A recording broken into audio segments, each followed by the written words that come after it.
आज की वीडियो में मैं आपको बताऊंगा कि शक्तियाँ जो देवी शक्तियाँ होती हैं वो कान में आपको कब बताती हैं और कैसे बताती हैं। देवी शक्तियाँ कान में बताती हैं, ये सत्य है, ये इसमें कोई भी झूठ नहीं है। वो आपके कान में सब चीज़ बताती हैं जो आप पूछते हैं। पर ऐसा नहीं है कि वो शुरुआत में ही आपको सारी चीज़ें बताना शुरू कर देती है। एक स्टेज होती है जिस स्टेज पर पहुंचने के बाद वो शक्तियाँ इतनी जागृत हो जाती हैं कि वो आपका कहना मानना शुरू कर देती हैं और आप जो बोलते हैं वो करती हैं। कई भक्तों के पास आप गए हैं, दरबारों में गए होंगे, तो वो जब शक्तियों से निवेदन आग्रह करते हैं तो वो शक्तियाँ तुरंत काम करती हैं। क्यों करती हैं पता है? क्योंकि उस बच्चे ने, उस भगत ने उन शक्तियों को इतना जागृत कर रखा है कि वो तुरंत काम करती हैं। तो कई बच्चे बार बार ये कमेंट करते हैं कि गुरुजी कान में बताने वाली साधना डालिए, कान में बताने वाली साधना डालिए। देखिए, जो कान में बताने वाली साधना है, ये ऐसा नहीं है कि एक दिन की कोई साधना आप कर लें और आपके कान में देवी शक्ति बताना शुरू कर दे। ये जो शक्तियाँ होती हैं, ये प्रसन्न होने में समय लगता है और इनका तरीका होता है हर चीज़ का। तरीके से अगर आप इनको मनाते हैं तो ये शक्तियाँ 100% आपका कहना मानती हैं और आपके आग्रह पर काम करती हैं। ऐसा नहीं है ज़ोर ज़बरदस्ती से, आपके हर प्रार्थना पर कार्य करती हैं। घमंड नहीं आना चाहिए साधक के अंदर, एक भक्त के अंदर। और ये शक्तियाँ इतनी तीव्र गति से काम करती हैं कि आप जैसे ही आप सोचोगे ना और बोलने के लिए होगे, तुरंत काम कर देती हैं। तो उसका एक तरीका होता है। अगर आप सोचो सिर्फ और सिर्फ आप एक दीपक जलाएंगे उसी से सारी चीज़ें हो जाएं, तो ऐसा संभव नहीं है। देवता जब प्रसन्न हो जाते हैं तो उनको प्रसन्न करने के कई तरीके होते हैं। और आपको ये जानना होगा कि जब आप पूजा शुरू करते हैं तो आपके साथ होता क्या है। शुरुआत में आपके साथ क्या होता है? शुरुआत में आपको अनुभव नहीं होते। पता है क्यों नहीं होते? क्योंकि शुरुआत में जो शक्ति आप जिसकी पूजा कर रहे हैं, वो शक्ति काफ़ी समय लेती है आपके शरीर का शुद्धिकरण करने में। उस शक्ति के अंश, उस शक्ति की ऊर्जा आपके पास आती है, 100% आती है जब आप पूजा करते हैं। अदृश्य रूप से आती है, आपको दिखाई नहीं देती, पर वो शक्ति आती है वहाँ पर। और आप जब पूजा कर रहे होते हैं, जितनी भी देर आप पूजा करते हैं उतनी देर आपके शरीर और आपके मन को शुद्धिकरण करने की कोशिश करती है। तो लगभग 1 महीना, 2 महीना, या कई लोग अगर ज़्यादा करते हैं तो 15-20 दिन में उनके शरीर का शुद्धिकरण हो जाता है, जिससे वो देवी शक्ति उनके शरीर में वास कर सके। क्योंकि देखिए, शरीर को ही मंदिर बताया गया और देवी शक्तियाँ, पवित्र शक्तियाँ पवित्र शरीर में ही वास करती हैं। जो पवित्र शरीर होता है उसी में वास करती है। तो सबसे पहले वो आपको पवित्र करने में समय लगाती है, जिससे आपको थोड़ा टाइम लगता है। उसके बाद जब आपका शुद्धिकरण हो जाता है तो फिर उनका एक अंश आपके पास आना शुरू होता है। एक अंश आपके पास आना शुरू होता है जब आप मात्र दीपक जला रहे हैं और पूजा कर रहे हैं, आरती कर रहे हैं। इससे एक अंश आएगा, फिर 2 अंश आएंगे, वो उस शक्ति के ऊपर है। अगर आप चाहते हैं कि ज़्यादा अंश आएँ, क्योंकि देखिए, जब ज़्यादा अंश आएंगे तो देवी शक्ति जागृत होगी। जैसे एक हथौड़ा मारोगे तो लोहा कम गर्म होगा, पर बार बार हथौड़ा मारोगे तो लोहा इतना गर्म होगा कि आप उसे मोड़ सकते हैं और मनचाहा आकार दे सकते हैं।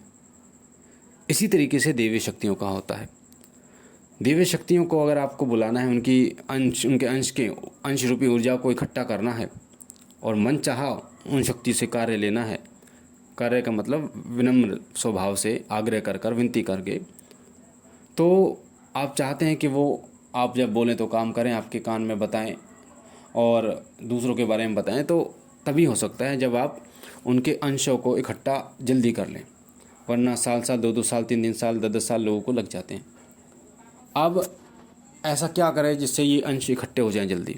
सबसे पहले आपको दीपक जलाना होगा, आरती करें, ये पहला तरीका। दूसरा तरीका है आप मंत्र जप करें जितना ज़्यादा हो। तीसरा तरीका है भोग दें उनको, अग्यारी पे, कपूर पे भोग दें। मंदिर में भोग जरूर दें और रोज़ाना भोग जो सुबह शाम लगता है वो तो है ही है। मंदिर जाएं, उनके आसपास अगर आपके मंदिर है तो वहाँ जाएं उनके विशेष वार पर। और उनका जो सिद्धपीठ मंदिर होता है वहाँ पर जरूर जाएं। साल में एक बार जाएं या महीने में एक बार जाएं, उनके सिद्धपीठ मंदिर में जरूर जाना है आपको। सिद्धपीठ मंदिर हर देवी या देवता का होता है, चाहे वो भगवान शिव हो, चाहे वो माता पार्वती हो, चाहे माँ काली हो, चाहे माँ दुर्गा, भगवान श्री कृष्ण, भगवान शिव, किसी के भी, सबका सिद्धपीठ दरबार होते हैं। वहाँ पर आपको जाना, क्योंकि सिद्धपीठ दरबार में बहुत सारी शक्तियाँ होती हैं उन देवता की। वहाँ से आप, कहते हैं ना, खजाना बोरी में भरकर ला सकते हैं। वहाँ से बहुत सारे अंश उनके लेके आ सकते हो आप। क्योंकि जब आप जाते हो विनम्र प्रार्थना करते हो तो वहाँ से बहुत सारी शक्तियाँ आपके साथ आती हैं, अंश आपके साथ आते हैं। इस चीज़ को समझना होगा। तो सिद्धपीठ मंदिर जाने से बहुत सारे अंश आपके पास आते हैं, हवन करने से बहुत सारे अंश आपको प्राप्त होते हैं, मंत्र जप करने से, कोई पाठ है, चालीसा है, उसका करने से आपको बहुत सारे अंश प्राप्त होते हैं। साथ ही व्रत करने से, परहेज, जो भी परहेज होते हैं उस देवी देवता से जुड़े, जैसे हनुमान जी से जुड़े परहेज होते हैं, प्याज लहसुन तामसिक चीज़ें, उसी तरीके से उनका भी परहेज आपको करना होता है, नियम आपको करना होता है, क्योंकि बिना नियम के कभी भी आप किसी देवी शक्ति को प्राप्त नहीं कर सकते। तो जब इन चीज़ों को आप करते हैं सबको, क्योंकि एक सच्चा जो साधक, एक भगत है ना, आप उसको उनके बारे में जानने की कोशिश करेंगे, उनके बारे में जानेंगे, तो वो इन सब चीज़ों को करते हैं। क्यों करते हैं पता है? उन्हें पता है, डायरेक्ट या इनडायरेक्ट उन्हें पता है कि देवी अंश बहुत जल्दी इससे प्राप्त होते हैं, बहुत जल्दी देवी शक्ति इनसे प्राप्त होती है।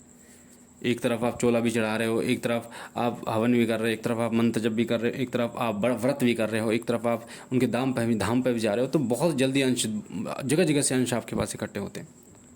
तो इससे वो शक्ति बनती है और एक अपना रूप, एक आकृति वो ले लेती है और जागृत रूप में आपके सामने आ जाती है, और फिर आपको वो संकेत देती है।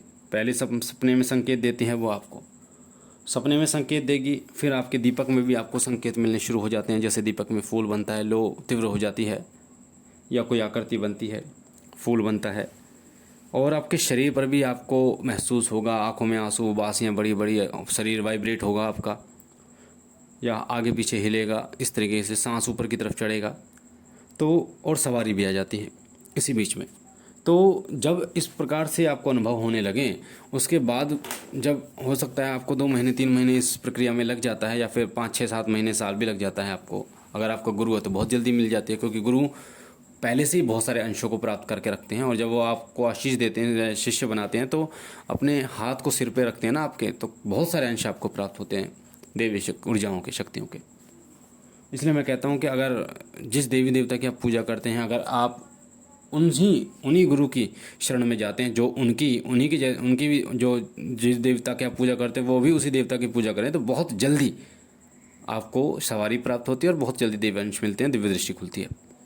तो फिर एक सवारी आने का, फिर एक ऐसी अवस्था आती है सवारी आने के बाद कि आपको शक्तियाँ कान में बताती हैं। जब आप उनसे पूछते हैं तो वो आपको बताती हैं, सारी चीज़ें बताती हैं। तो ये एक प्रक्रिया होती है, एक दिन का काम नहीं होता कि एक दिन में सब चीज़ें आपको मिल जाए, और धीरे धीरे ये सारी चीज़ें होती हैं। तो जितना मैंने आपको बताया, जितना आप देवता के अंशों को इकट्ठा करोगे, उतना ही वो आप पर कृपा करेंगे और बहुत जल्दी आपको चीज़ें प्रदान करेंगे। तो मुझे आशा है कि इस प्रश्न का उत्तर आपको मिला होगा, और बहुत ही अच्छे तरीके से आपको मिला होगा।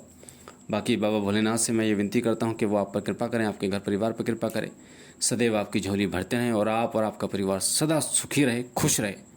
हम मिलते हैं एक नई जानकारी के साथ, तब तक के लिए ओम नमः शिवाय, ओम नमः शिवाय, ओम नमः शिवाय।